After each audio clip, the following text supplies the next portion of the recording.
Hello everyone. Before we start, make sure to like and subscribe to the channel, and let me know in the comments where you're watching from, and what time it is right now. Movie theaters are meant to be an escape. Dim lights, a big screen, and a room full of strangers. But when the film begins to flicker and you notice someone sitting in an empty row, the feeling changes.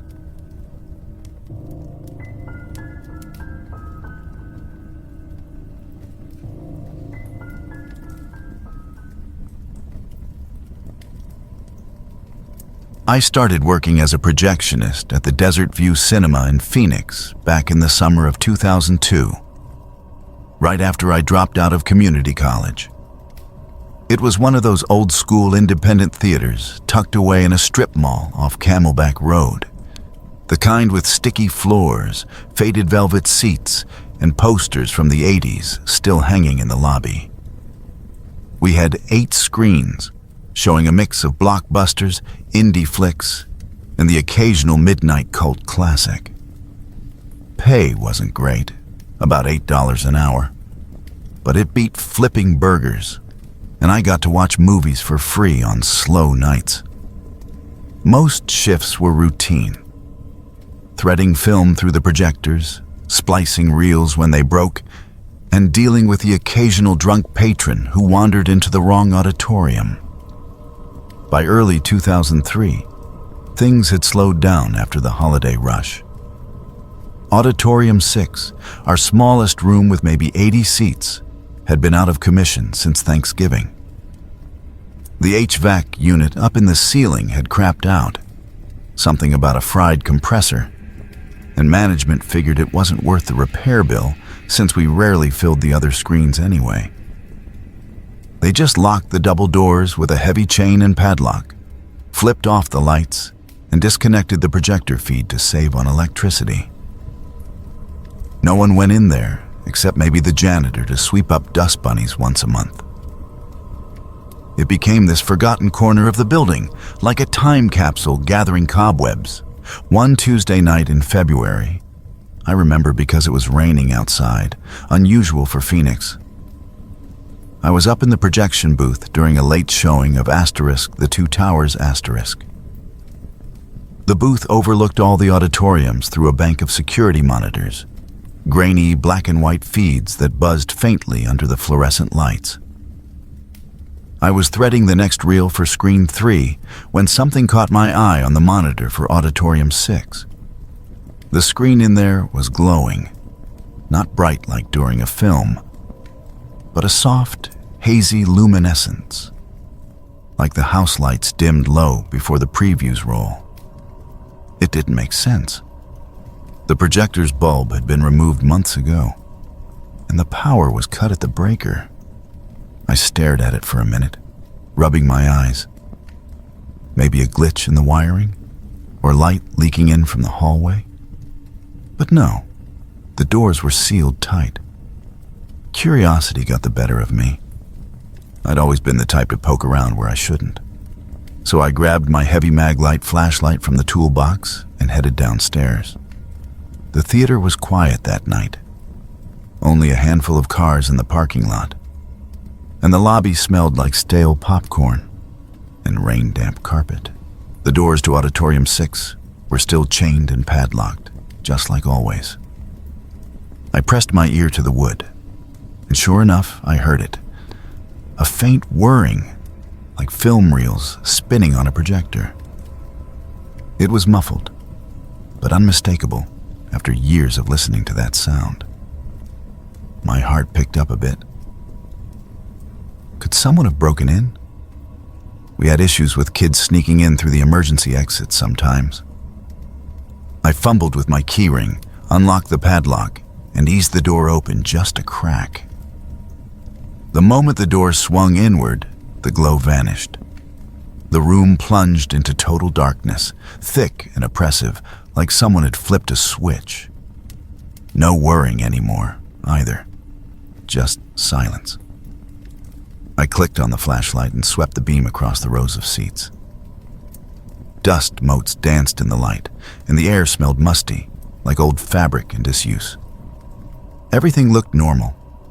Empty aisles, no trash on the floor, screen blank and shadowy. But then the beam caught something in the very back row, center seat. A figure sitting perfectly still. From that distance, I couldn't make out details, just a silhouette, broad shoulders, head tilted slightly as if watching the blank screen. "Hey!" I called out, my voice echoing off the walls. "Theater's closed in here. You can't be..." I took one step forward, flashlight steady, and just like that, the seat was empty. No movement, no sound of footsteps or fabric rustling. Just gone. A chill ran down my spine, but I chalked it up to my eyes playing tricks in the dark. Maybe it was a coat draped over the seat or a shadow from the beam. I scanned the room again. Nothing. Shaking my head, I backed out, relocked the doors, and headed back upstairs.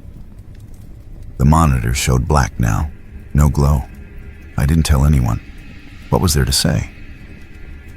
"Hey, boss, I think I saw a ghost in the dead auditorium." I'd sound like an idiot.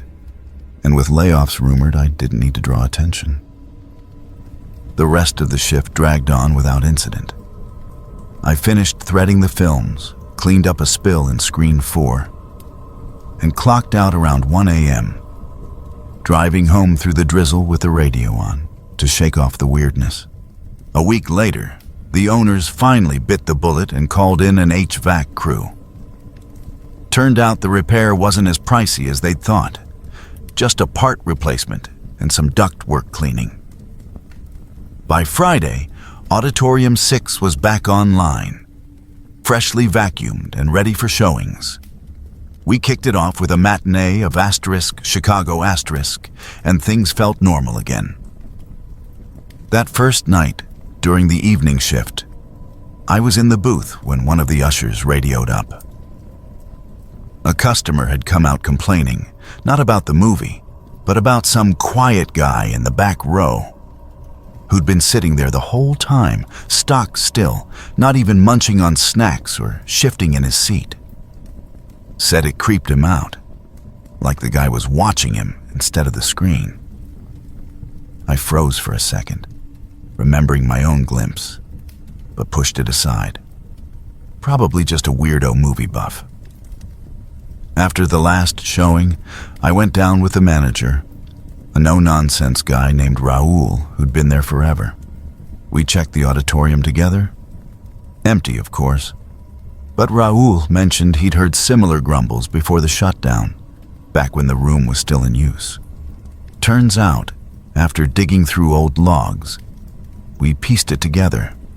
A former employee, an older projectionist who'd retired years ago, had a habit of sneaking into closed screenings to test the acoustics or whatever. He'd passed away the previous year, but apparently his son, who looked just like him, had been pulling the same stunt, using a copied key to slip in through a side door for free movies. The glow I'd seen? Likely a portable projector he'd smuggled in, hooked up to a battery pack. The whirring was his setup, and he ducked out an emergency exit when he heard me coming.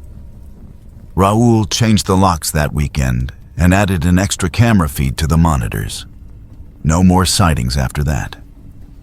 The theater chugged along as usual, and by spring, Auditorium 6 was just another screen filling up on weekends. My shifts went back to boring routine, threading films, dealing with rowdy teens, and grabbing tacos on the way home. I stuck around another year before moving on to a better gig at a multiplex downtown. Looking back, it was just one of those odd workplace stories, the kind you laugh about over beers. Nothing more mysterious than a guy trying to catch a free flick.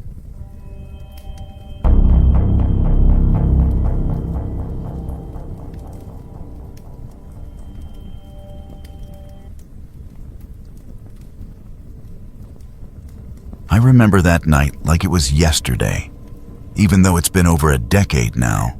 Back in 2013, I was working as an usher at the historic Gene Siskel Film Center in downtown Chicago. It's one of those old-school theaters, built in the early 1900s, with plush velvet seats that had seen better days, creaky wooden floors that echoed every step, and this dusty balcony section that management had closed off years ago for safety reasons. The place had that classic movie house charm: ornate chandeliers, faded murals on the walls depicting scenes from old Hollywood films, and a faint musty smell that mixed with the popcorn from the concession stand. I was in my mid-20s then, fresh out of college and picking up shifts to pay the bills while I figured out what to do with my film studies degree. Ushering wasn't glamorous, but it had its perks. Free movies, quiet nights to sneak in some reading, and the occasional celebrity sighting during festivals. Tuesdays were always the slowest. Date nights were Fridays. Families hit weekends. So midweek screenings often felt like private viewings. That particular Tuesday in late fall, we were showing an indie drama called The Quiet Hours, a low-budget flick about a family dealing with loss in rural America. It had gotten some buzz at Sundance, but on a weeknight in Chicago, attendance was sparse. By the time the lights dimmed around 7:30 p.m., only 6 tickets had been sold. A couple in the front row, an older woman by herself near the aisle, 2 friends chatting quietly in the middle section, and a solo guy up near the back. The theater could seat about 200, so it felt cavernous and empty, the kind of emptiness that amplifies every cough or rustle of candy wrappers. My routine was pretty standard. I'd greet patrons at the door, tear tickets, point them to their seats, and then hang out in the lobby until about halfway through the film. That's when I'd slip in for a quick sweep. Make sure no one was sneaking food from outside, check for any disruptions, and just generally keep an eye on things. Around 8:15 p.m., with the movie hitting its midpoint, a tense scene where the protagonist was confronting his past. I pushed open the heavy double doors and stepped into the dimly lit auditorium. The screen's glow cast flickering shadows across the rows, and the soundtrack hummed softly through the speakers. I scanned the audience first. The couple was still there, heads leaned together. The older woman had nodded off slightly. The friends were engrossed, and the solo guy was munching on something. All accounted for. But as my eyes adjusted to the darkness, I noticed something off in row H, right in the dead center of the theater.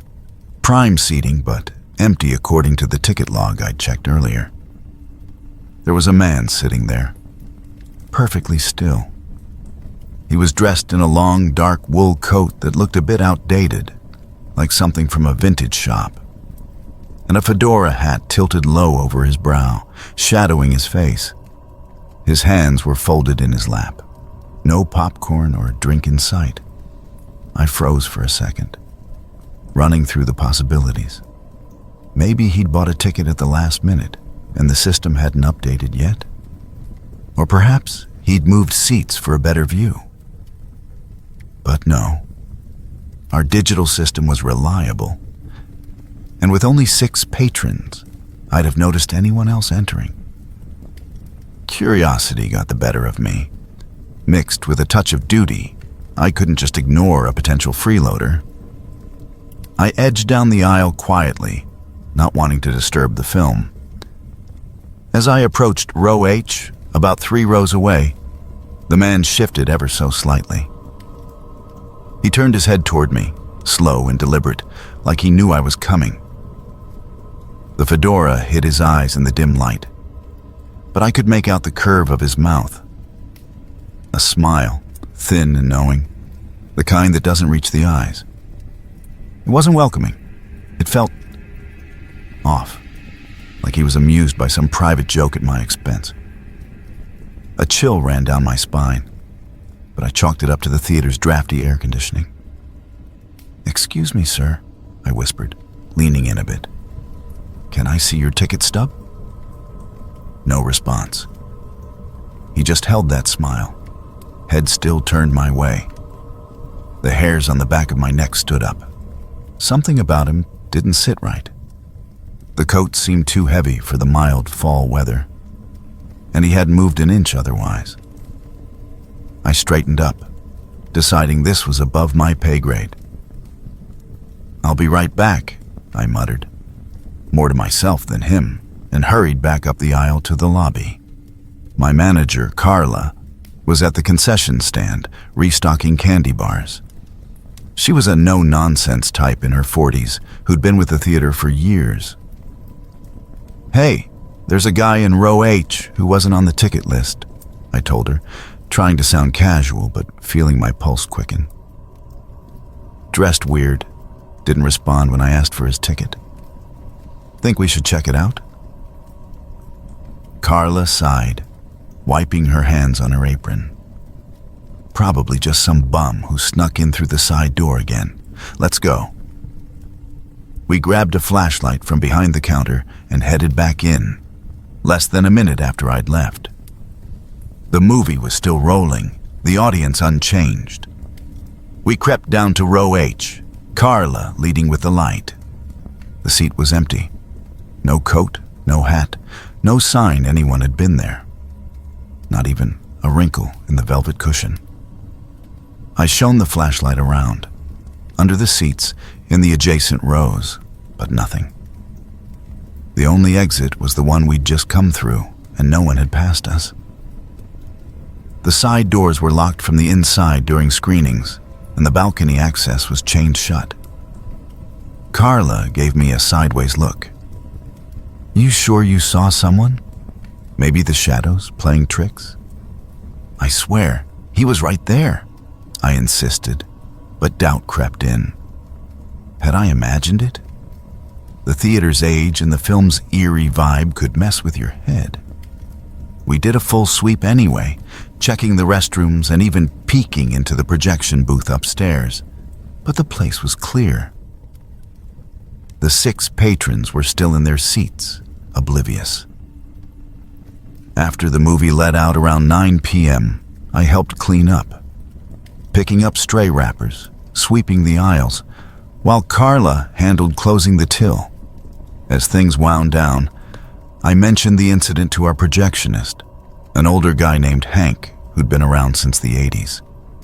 He chuckled, leaning against the booth door. "Row H, huh? Center seat? Sounds like the old ghost story. Back in the 1940s during a screening of some noir flick. The Maltese Falcon, I think. A guy had a massive heart attack right there. Dropped dead before the credits rolled. Rumor has it, every few years, someone spots him sitting in that exact spot, dressed like he's from back then. Ushers, patrons, even a critic once.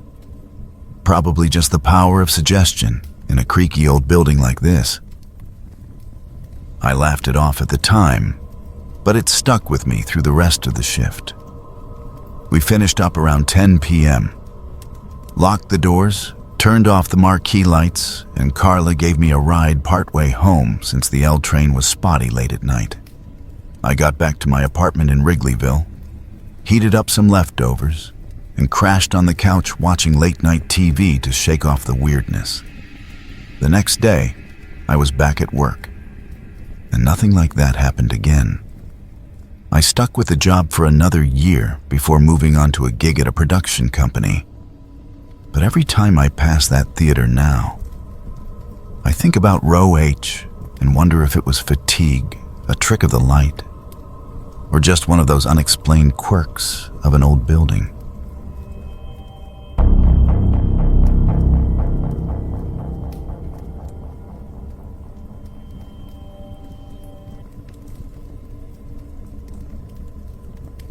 Back in 2007, when I was a junior at the University of Texas at Dallas, I picked up a part-time gig at this tiny independent theater called The Real Spot. It was one of those old-school places with just 2 screens, tucked away in a strip mall off North Central Expressway. The building had been around since the 70s, with creaky floors, faded velvet seats, and that perpetual smell of buttered popcorn mixed with dust. I worked the evening shifts mostly, selling tickets, popping corn, and cleaning up after the crowds. The last show usually wrapped around midnight, and since I was the low man on the totem pole, I often got stuck closing up alone after the manager and the other staff headed home. It wasn't a bad job, really. Quiet, predictable, and it gave me time to study between showings. But those late-night closes could feel a little isolating. The theater was dimly lit even during business hours, and after hours, it was just me, the hum of the projectors winding down, and the occasional creak from the air conditioning kicking in. I'd do my routine, count the till, sweep the lobby, check the restrooms, and then make a final walkthrough of both auditoriums to ensure no one was lingering or had left behind a phone or wallet. One Thursday night in late October, it must have been around Halloween because we were showing a double feature of classic horror flicks like The Exorcist and Rosemary's Baby, the last patrons filed out right on schedule. It was a small crowd, maybe a dozen people total, mostly college kids like me looking for cheap thrills. I waved them goodbye, flipped the closed sign on the front door, and started my sweep. The projectors were off by then, but the screen still glowed faintly with that static, "Please exit the theater quietly" slide, the one with the polite little cartoon usher pointing toward the doors. It cast a soft bluish light over the rows of empty seats. I started in screen 1, the smaller auditorium with about 80 seats.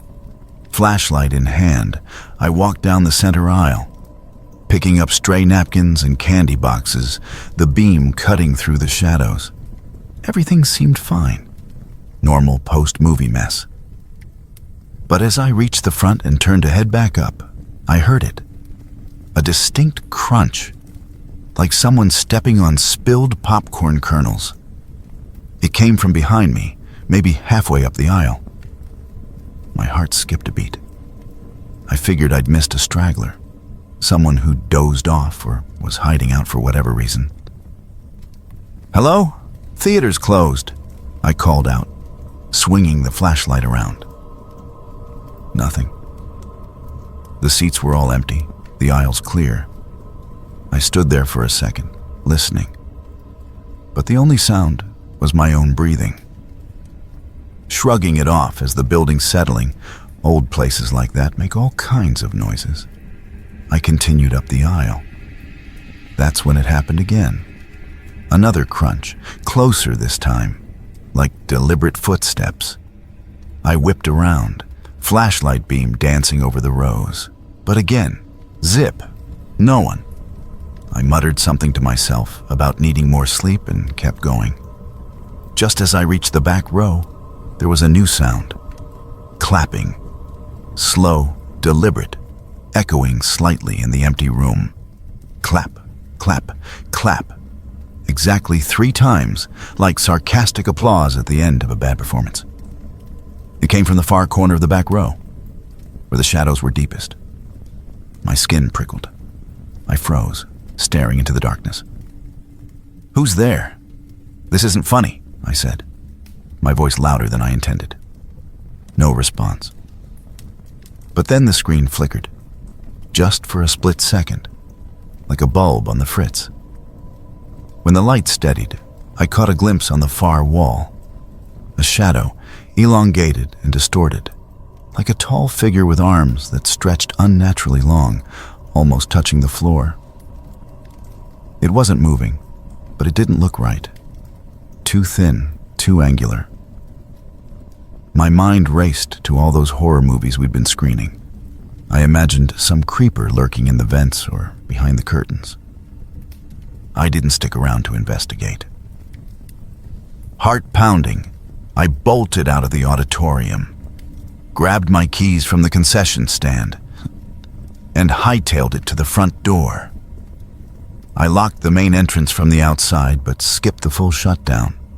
Didn't turn off the lights, didn't secure the projectors. Just got in my beat-up Honda Civic and peeled out of the parking lot, glancing in the rearview mirror the whole way home. That night, I barely slept, replaying the sounds and that shadow in my head, convincing myself it was my imagination running wild from too many scary films. The next morning, I showed up early for my shift, still rattled. I told my manager, Mr. Harlan, an older guy in his 50s who'd been running the place for decades, about what happened. He listened, nodding thoughtfully, then leaned back in his squeaky office chair and shared a story that made my stomach drop. Turns out, back in the early 90s, they'd discovered a homeless man who'd been squatting inside the theater after hours.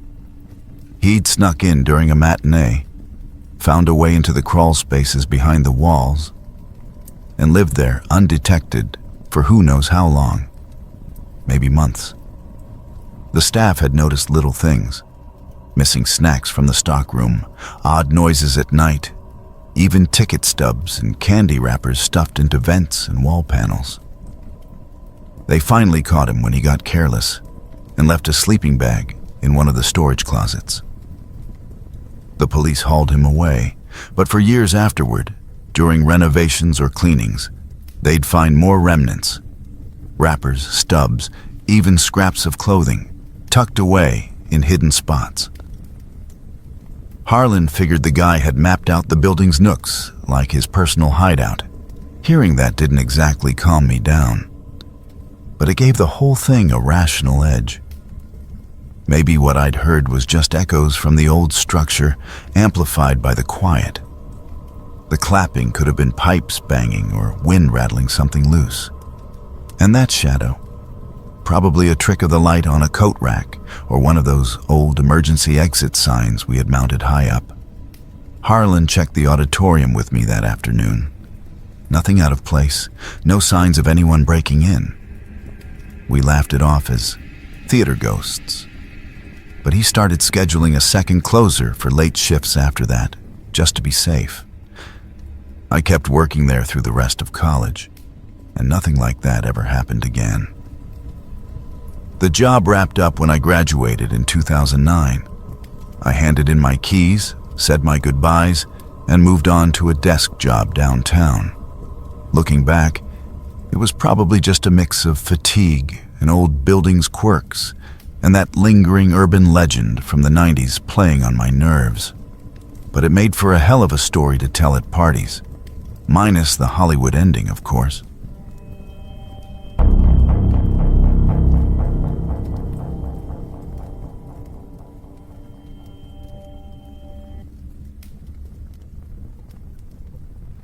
Back in 1999, I was a sophomore at the University of Illinois at Chicago, scraping by on student loans and whatever part-time gigs I could find. To cover my share of the rent in that cramped apartment off Halstead Street, I landed a job at the old Vic Theater on Belmont Avenue. It was a second-run movie house back then, the kind that showed films a few months after their big releases. Stuff like The Matrix or the Blair Witch Project, whatever was cheap to license. The place had history, though.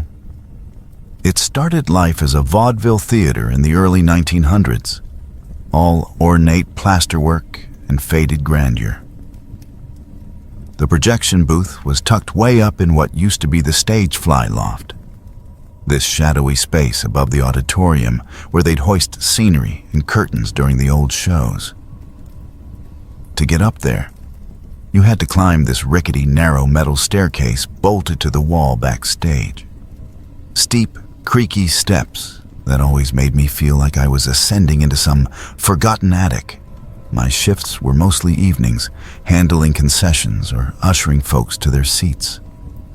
The projectionist was this grizzled guy named Frank, in his late 50s, who'd been there forever. He was reliable but solitary, chain smoking up in his booth between reel changes.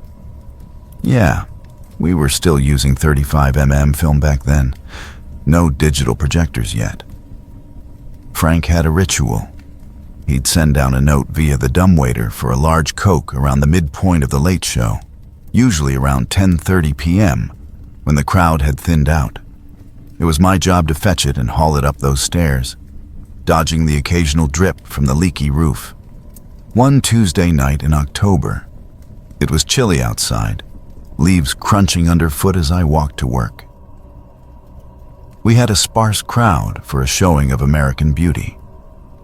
The theater felt even emptier than usual, with that musty smell of popcorn and old velvet seats hanging in the air. Around 11 p.m., Frank's note came down as expected. Coke, no ice. I grabbed it from the fountain, added a straw, and started up the staircase. The steps echoed faintly under my sneakers, and the hum of the projector filtered down from above, mixing with the muffled dialogue from the screen below. I was about halfway up, maybe 10 steps from the door, when I heard it. A soft, whimpering cry, like a child trying to stifle sobs but not quite managing it. It was high-pitched, almost fragile, not at all like Frank's gravelly voice or anything mechanical. My first thought was maybe a kid had snuck up there somehow, lost or scared from the movie. But that didn't make sense. The booth was locked during shows, and no one under 18 was even in the theater that night. I paused, gripping the cold metal railing, the Coke sweating in my other hand. The crying continued, intermittent and heartbreaking, echoing slightly in the enclosed space. It sounded so close, right behind the door. Heart pounding a bit. I wasn't the bravest guy back then. I pushed on, figuring I had to check it out. I reached the landing, turned the knob, and swung the door open. The booth was dim, lit only by the glow from the projector's bulb and a small desk lamp. Reels whirred steadily, casting flickering shadows on the walls lined with film cans and splicing tape. But it was empty. No Frank, no kid, nothing out of place. The crying stopped the instant the door creaked open, like someone had flipped a switch. I stood there for a second, scanning the corners, even peeking under the console. Nada. The air felt a touch cooler than usual, but that could have been the draft from the old vents. Frank must have stepped out for a smoke break down the back hall, I figured. I set the Coke on his stool and headed back down, shaking off the unease. The rest of the shift dragged on normally, cleaned up spilled popcorn, locked the doors after the last patrons left around midnight. When Frank came down to clock out, I mentioned the weird noise casually, half joking about it being a ghost or something. He paused, lighting another cigarette, and gave me this long look. "That's the booth's little secret," he said, exhaling smoke. "Been hearing stories about it since I started here in the 70s. Back in the vaudeville days, around the 20s or 30s, a stagehand was up there during a matinee show. Some kid-friendly act with clowns and dancers.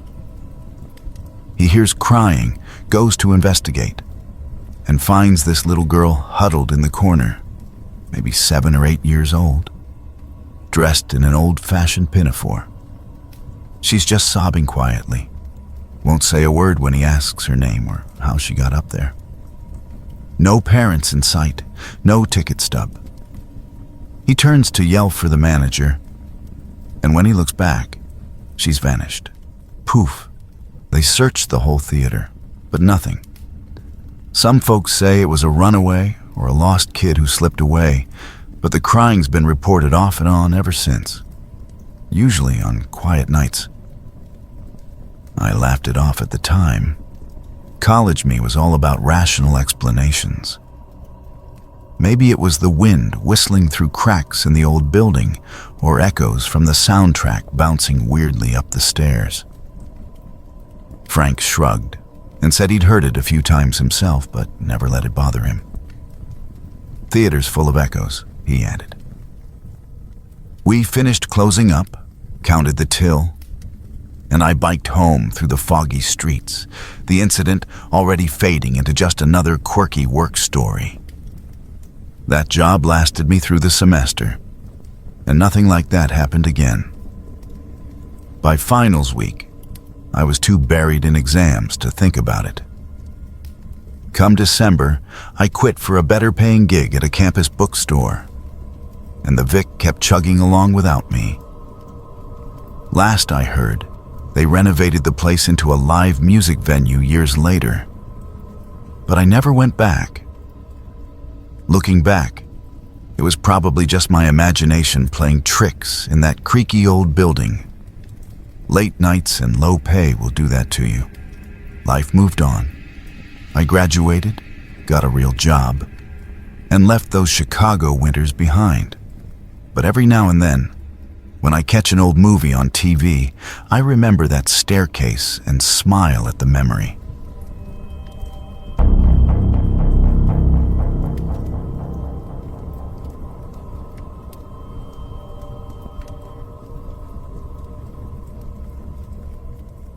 It was back in 1995 in Portland, Oregon, where I worked as a projectionist at this quirky little independent cinema called the Rosebud Theater.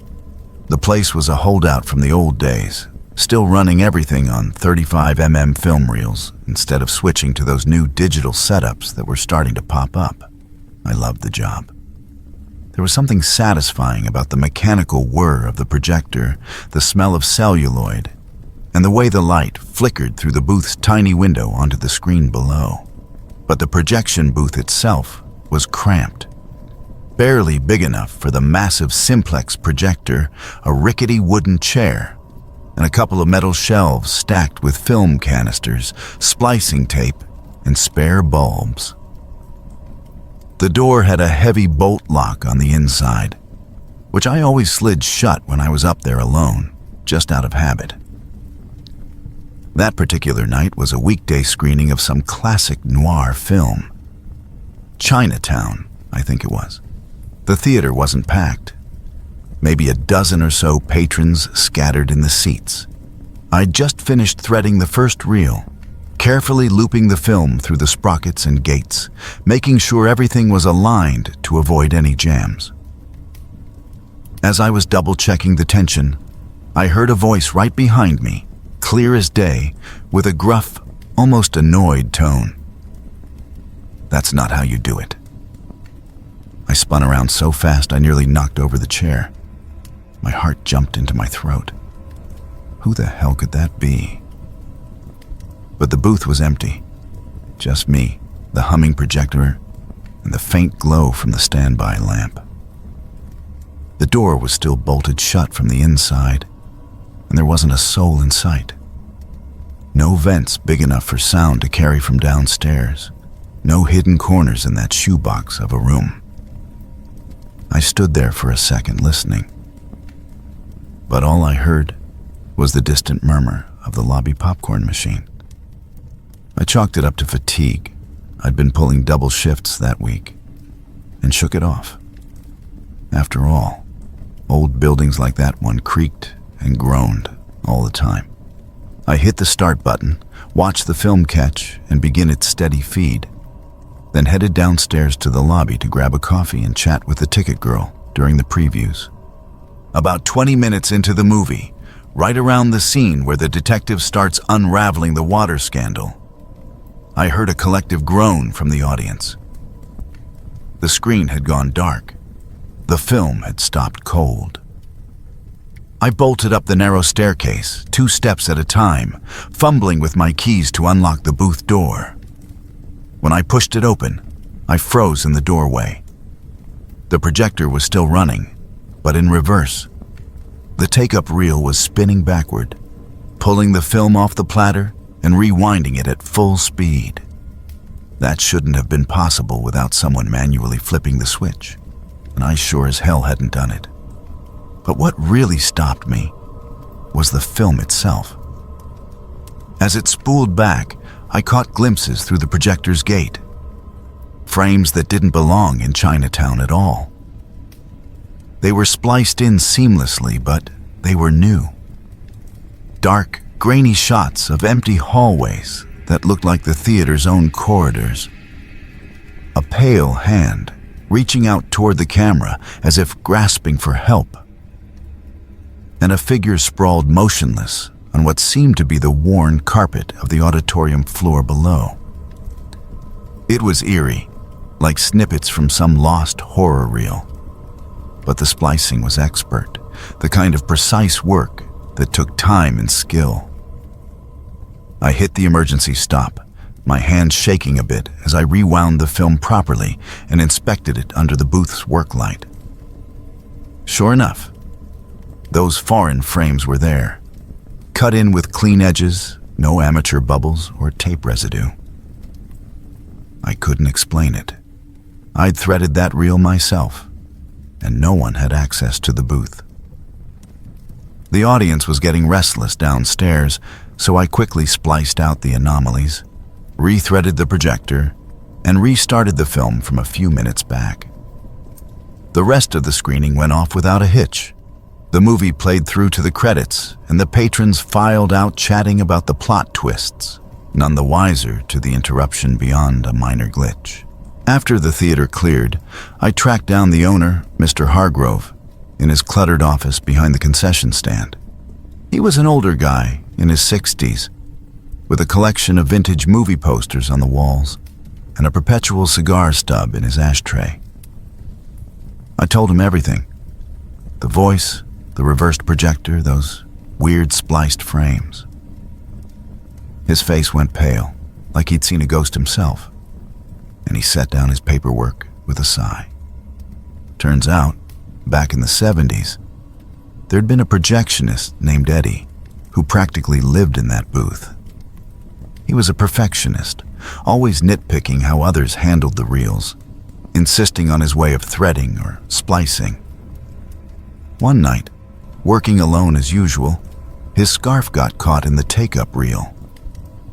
It pulled him in, strangled him right there before anyone found him the next morning.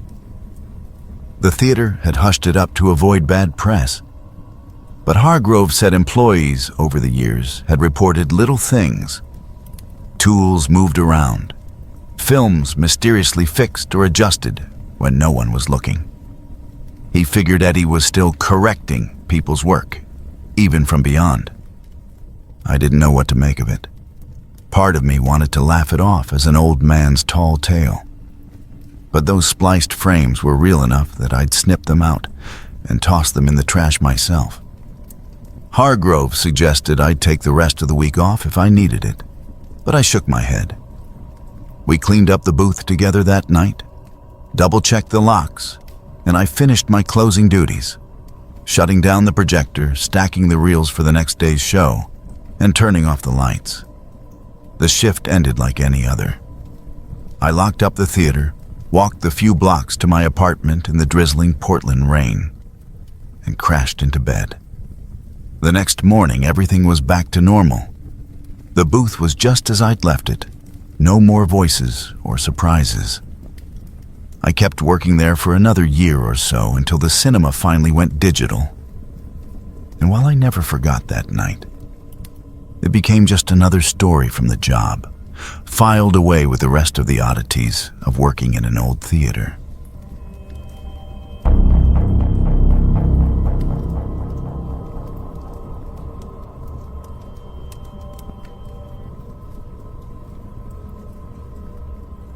In the heart of downtown Chicago, back in the summer of 1993, stood the venerable Empire Theater on State Street. A grand old relic from the 1920s, with its faded Art Deco facade, plush red seats that had seen better days, and a projection booth tucked away like a forgotten attic at the top of a narrow, creaking staircase. The Empire wasn't the Chicago Theater or one of those big-name spots. It was more of a neighborhood holdout, screening classic films and second-run movies to a mix of nostalgia buffs, late-night daters, and the occasional tourist wandering in from the Loop. I'd been working there as the assistant manager for about 5 years by then, handling everything from ticket sales to concessions, and keeping an eye on our small crew of ushers and maintenance folks. It was a quiet gig, mostly, until that one sweltering August night that turned everything upside down. Our projectionist was a man named Harold Wilkins. Harry, we called him.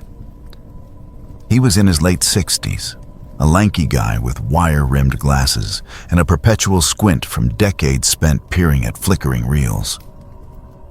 Harry had been with the Empire since the 50s, back when film was king and digital was science fiction. He was the kind of old-timer who could splice a broken strip of 35mm celluloid in the dark, faster than you could pop a kernel of corn. But by '93, things were changing. The theater was struggling. Multiplexes were popping up everywhere, siphoning off our crowds with their stadium seating and Dolby sound. Harry had been grumbling about retirement for months, but we all knew the real story. His wife had passed from cancer the year before, and he'd been sinking into a quiet despair ever since. He'd show up for his shifts with a thermos of black coffee, climb those stairs to his booth, and rarely come down until the last reel spun out. That fateful night, we were running a late showing of The Godfather Part 2, a classic to draw in the diehards, starting at 10 p.m. The house was maybe half full, about 150 people scattered across the 300 seats, munching on overpriced popcorn under the dim glow of the chandeliers. I was down in the lobby, restocking the candy counter, when around 11:30, midway through the film, the screen went blank. The audience murmured. A few groans echoed up, but nothing unusual. Projectors jammed all the time in those analog days. Then, after a pause that felt too long, the film kicked back on. But something was off. It was running in reverse. The frame zipped backward, characters walking in rewind, and the audio... God, the audio was this warped, low growl, like a tape being chewed up by the machine. People started laughing at first, thinking it was a prank, but then the unease set in. Shouts of, "Fix it!" and "What's going on?" filled the auditorium. I radioed up to the booth. No answer from Harry. Grabbing my keys, I bolted up the stairs with our head usher, a kid named Tommy, who'd only been on the job a month. The booth door was unlocked, which was odd. Harry always bolted it during screenings to avoid distractions. We pushed in, and there he was, hanging from a support beam by a length of old extension cord, his face pale and still, the stool kicked over beneath him. The projector was humming away in reverse mode, the reel spinning wildly. Tommy nearly puked. I cut Harry down as best I could while yelling for someone to call 911. The police arrived within minutes, cleared the theater, and shut us down for the night. Autopsy later confirmed it was suicide. Harry had left a note in his locker downstairs, scribbled on the back of a film schedule. "Can't keep rewinding the past. Sorry." The eerie detail that got everyone talking was the projector. See, those old machines didn't reverse on their own. You had to manually flip a switch on the control panel to engage the rewind function. Harry couldn't have done it after. And no one else had been up there. Whispers spread among the staff. Was it a ghost? A final act of defiance from beyond? In the weeks that followed, things got weirder. A couple of night cleaners swore the small viewing window in the booth that little porthole overlooking the screen, would fog up from the inside, like breath on glass, even when the room was empty and locked. During test screenings with no audience, faint static voices would crackle over the speakers, mumbling incoherently, almost like whispers from the ether.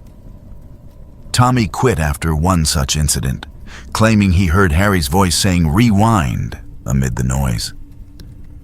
The local papers picked it up briefly, a small blurb in the Tribune about the haunted booth suicide. And suddenly we had ghost hunters calling, wanting to investigate. Business actually picked up for a bit. Thrill seekers came for the chills. But here's where it all grounded out, as these things often do when you dig a little deeper. The police investigation wrapped quickly. No foul play, just a sad end for a lonely man. As for the projector, turns out Harry had rigged it himself before the act. He'd been tinkering with the machine earlier that day, complaining about a faulty sprocket. In his depressed state, he must have preset the reverse switch as part of some half-formed plan, maybe to symbolize his life unraveling or just to cause a final disruption, the delay. A timer mechanism he jury-rigged from spare parts. We found the wiring diagram in his toolbox later. No supernatural intervention, just an old pro's last tragic flourish. The fogging window? That was simpler. The booth's ventilation was shot. The Empire was an ancient building, with steam pipes running behind the walls from the original heating system. On humid Chicago nights, condensation would build up inside the glass, especially if the AC was off to save costs. We had a maintenance guy check it out. He sealed some leaks and it stopped happening. Those static voices, radio interference. The theater sound system was wired through old copper lines that picked up stray signals from nearby taxi dispatchers or even AM stations. During empty screenings, with no film audio to drown it out, you'd hear garbled chatter bleeding through. We upgraded the wiring with shielded cables, and the whispers vanished. By fall, the buzz died down. The owner brought in a grief counselor for the staff. We held a small memorial for Harry in the lobby. Flowers, a photo of him grinning with his wife from better days. And life moved on. I took over some of the projection duties myself until we hired a replacement. A young tech-savvy guy who started transitioning us to digital setups. The Empire limped along for another decade, but by 2005, the multiplex competition won out. We closed the doors after a final screening of Casablanca, turned off the marquee lights, and that was that. I locked up for the last time, handed the keys to the real estate agent, and headed home as the sun came up over the lake.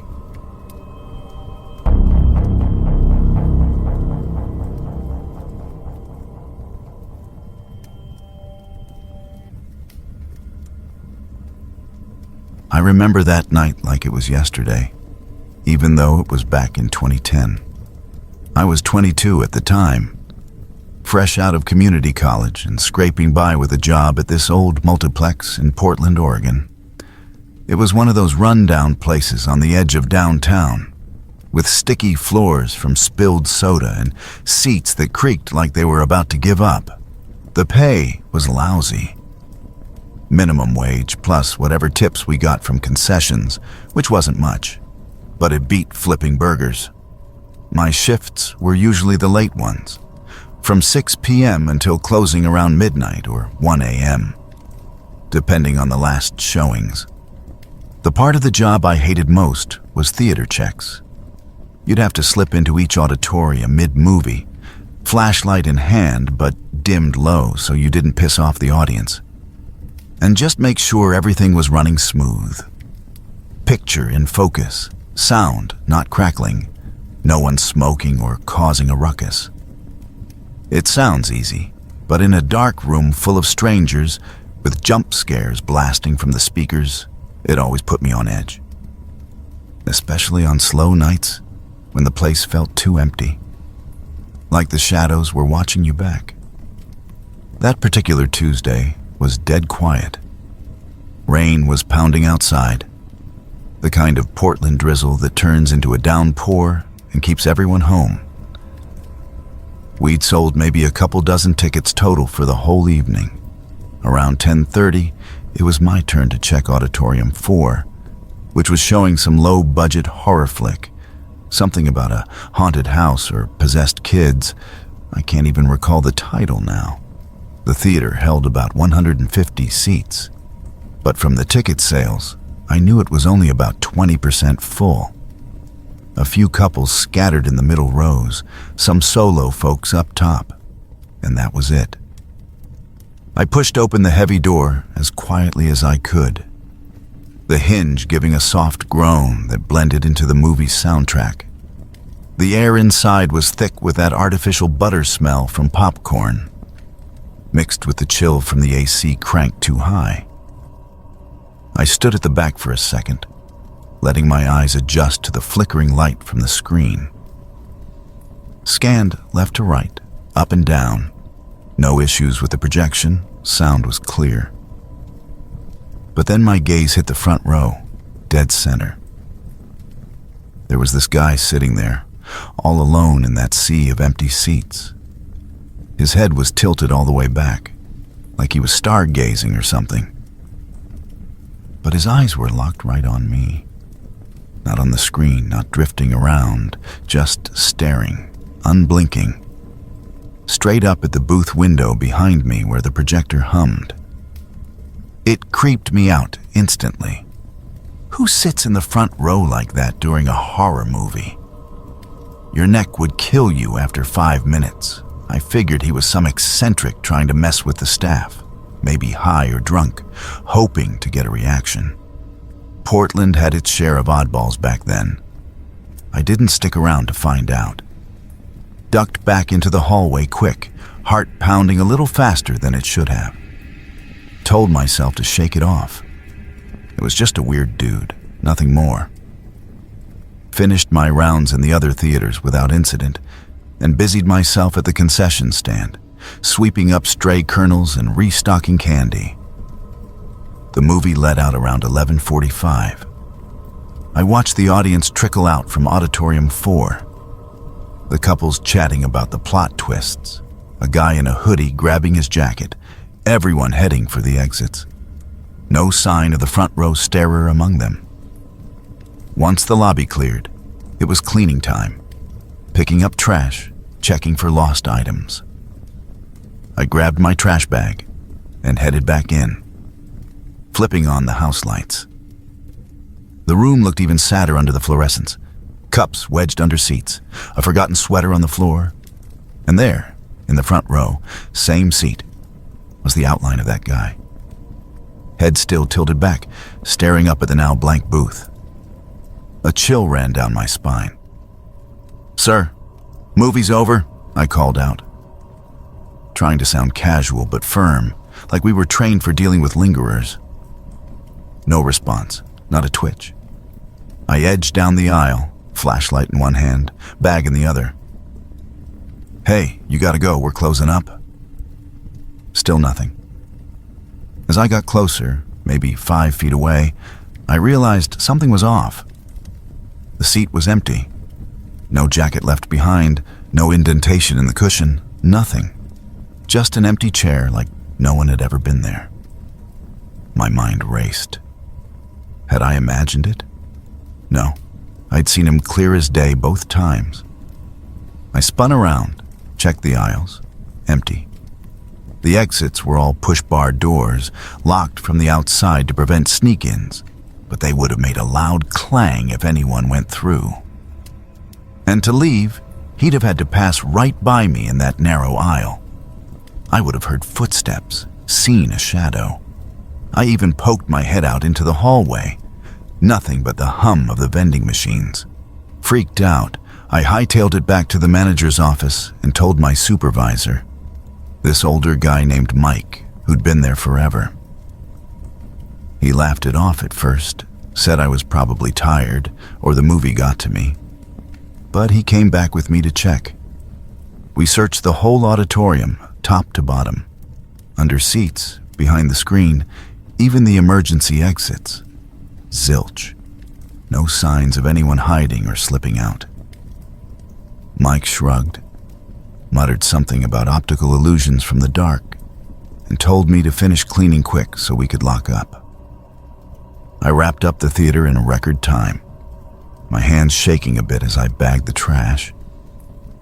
The rest of the shift blurred by, counting the till, wiping down counters, turning off lights.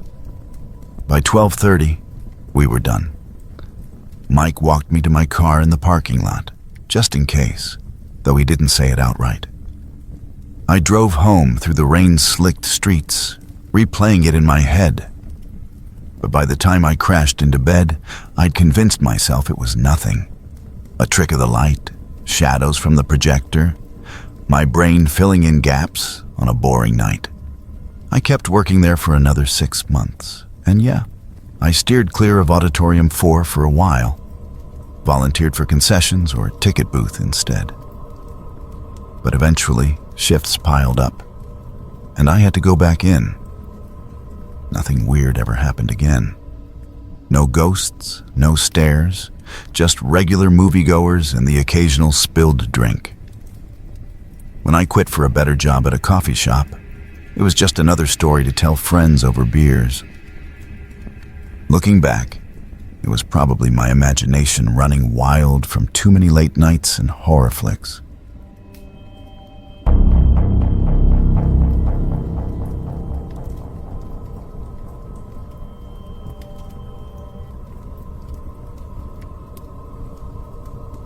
When I was 10 years old, back in 1995, my dad was the manager of this old single-screen movie theater in Chicago called the Regal Palace. It had been around since the 1930s, with faded velvet seats, a massive chandelier in the lobby that looked like it belonged in a ballroom, and that musty smell of popcorn and worn carpet that I loved. But times were changing. Multiplexes were popping up everywhere, and our little place couldn't compete. The owners decided to shut it down for good, and the final show was a Saturday matinee of some family adventure flick I can't even remember the name of now. No evening screening, just a quiet afternoon send-off with a handful of loyal regulars who clapped when the credits rolled, like they were saying goodbye to an old friend. After the last patrons filed out, waving and sharing stories with my dad about all the movies they'd seen there over the years. It was just the two of us. Dad told me to hang around while he finished closing up, counting the register, sweeping the lobby, and making sure everything was secure for the last time. I didn't mind. I loved that theater like it was my own playground. While he worked, I ran up and down the aisles, my sneakers echoing in the empty auditorium. I'd pretend I was the last person on Earth, dodging imaginary asteroids or exploring a deserted city. The seats were still warm from the audience, and the screen loomed huge and blank overhead, like a giant canvas waiting for one more story. Once I'd tired myself out a bit, I wandered up to the projection booth.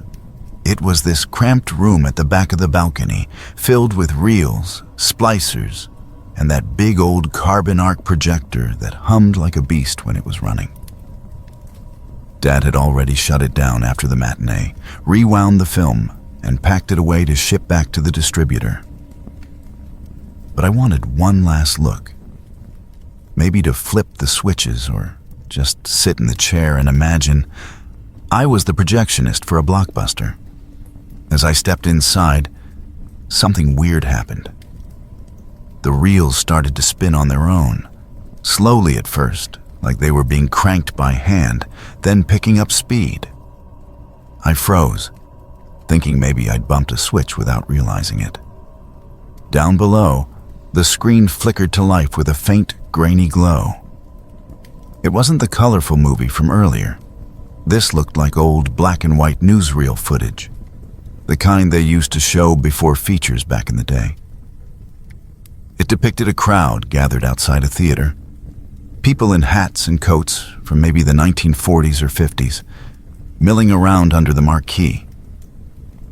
And there, clear as day in the flickering image, was the name of our theater, Regal Palace. My heart jumped. I'd never seen that footage before, and it felt eerie, like peeking into the past. I leaned closer, trying to make out details, and that's when the people in the crowd seemed to shift. One by one, they turned toward the camera, their faces solemn and staring, as if they knew someone was watching. It sent a chill down my spine, like they were looking right at me through the decades. I spun around to yell for Dad, my voice cracking a little. "Dad, come quick! The projector's on!" He must have heard the panic in my tone because he came bounding up the stairs 2 at a time. By the time he burst in, the reels had slowed to a stop and the screen was dark again. He yanked me out of there, his face a mix of worry and confusion. What the hell? I cut the power hours ago, unplugged everything myself. He checked the booth, flipping switches and inspecting the equipment, but nothing was amiss. No loose wires, no hidden power source. We figured it must have been some residual charge in the old system, or maybe a glitch in the wiring. Those ancient projectors were finicky, and the building's electrical setup was probably older than my grandparents. Dad shook his head, muttering about how the place was falling apart anyway, and we finished locking up without another word about it. He double-checked the doors, turned off the lobby lights one by one, and we stepped out into the cool Chicago evening. The marquee was already dark, the letters removed, and the street felt quieter than usual. We drove home in his old station wagon, stopping for burgers on the way like it was any other day. The theater sat empty after that, boarded up until the demolition crew came in the following year to make way for some new development. A strip mall or apartments, I think. Looking back, that strange moment in the booth was probably just my overactive kid imagination mixing with a technical hiccup, amplified by the sadness of the place closing. Dad found work managing a video rental store after that, and I moved on to Little League and school stuff. The Regal Palace became just a fond memory, a chapter closed without any loose ends.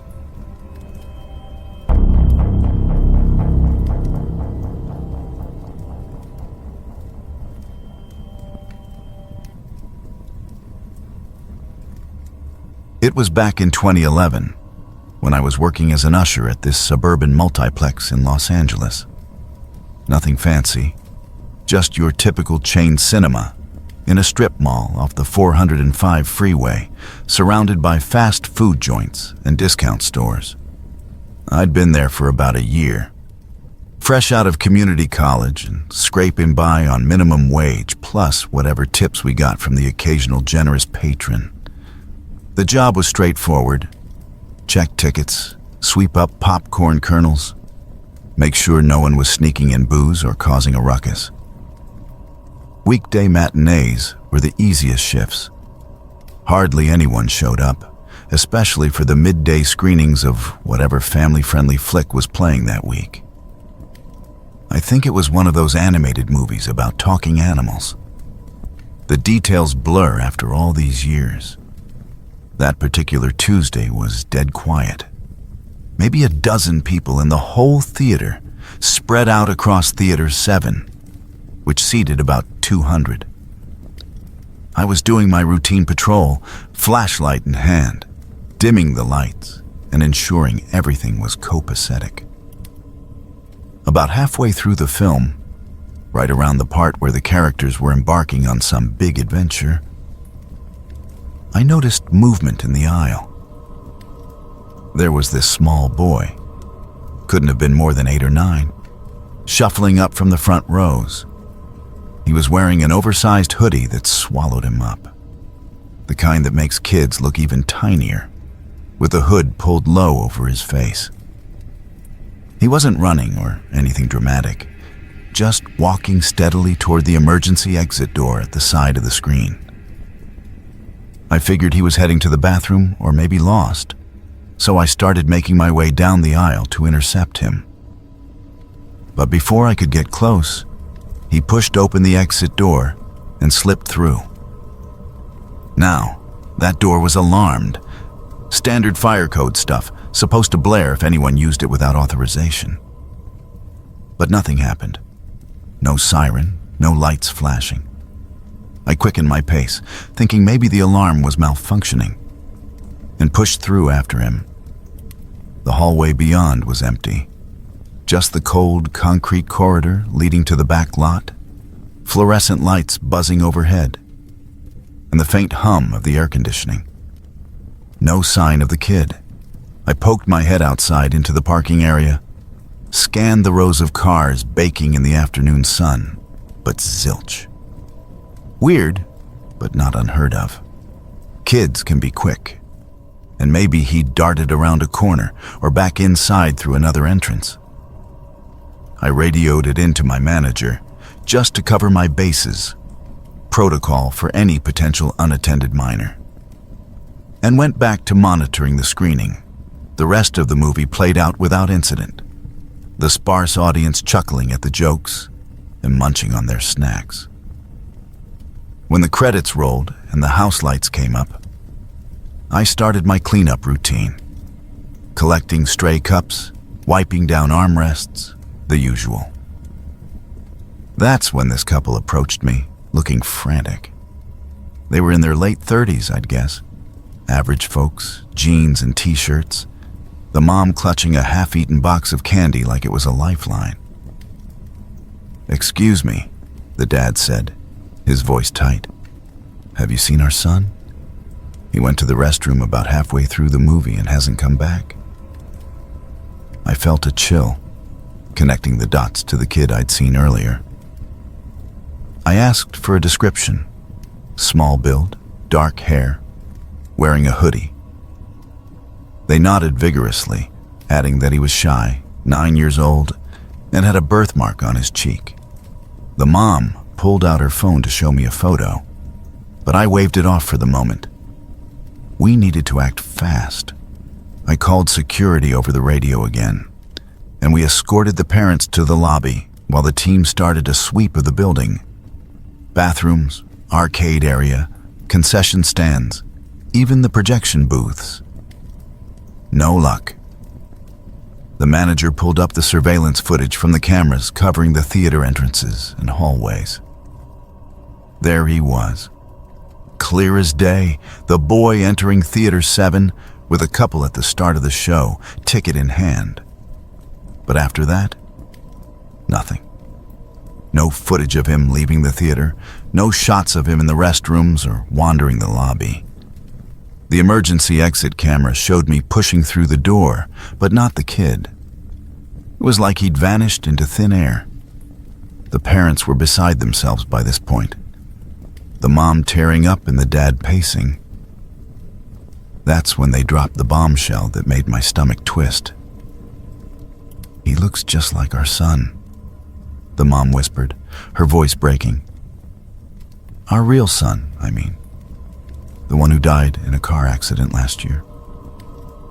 They explained that their boy, the one who'd gone missing, was actually their nephew, whom they'd adopted after the tragedy. But the resemblance was uncanny. Same age, same build, even the same favorite oversized hoodie that had belonged to their late child. They'd taken the nephew to the movies as a treat, trying to create new memories, but now this. It felt eerie, like some cruel echo of their loss. But I tried to stay professional, focusing on the facts. We called the police, as per policy for missing persons, especially a minor. 2 officers arrived within 20 minutes, took statements from everyone, and expanded the search to the surrounding parking lot and nearby stores. They reviewed the footage again, noting the blind spots in the camera setup. Older system, not covering every angle. Meanwhile, I stuck around, helping where I could, directing the cops to potential hiding spots in the multiplex. About an hour later, after the theater had cleared out and we'd locked down the building, one of the officers got a radio call. The kid had been found. Turns out, he'd gotten scared during a mildly intense scene in the movie, slipped out the emergency exit, which we later discovered had a faulty alarm sensor, maintenance oversight, and wandered into the adjacent mall. A store employee spotted him browsing toys, looking lost, and called it in. No harm done, just a frightened boy who'd panicked and didn't know how to get back. The reunion was emotional. The parents hugging him tight, the mom scolding him gently through tears. The police wrapped up their report, citing it as a simple case of a runaway minor, no foul play. They advised the theater to fix the alarm and maybe upgrade the cameras. But that was it. My manager thanked me for staying calm, comped the family free tickets for another show, and sent them on their way. As for me, my shift ended right around then. I clocked out, grabbed my backpack from the break room, and headed home to my apartment in the valley. It was one of those days that sticks with you, equal parts bizarre and heartbreaking, but in the end, everything resolved.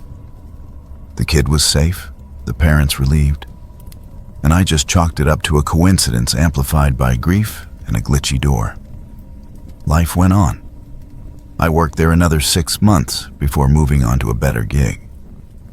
But I never forgot how quickly a quiet afternoon could turn into something almost unbelievable, only to settle back into the ordinary.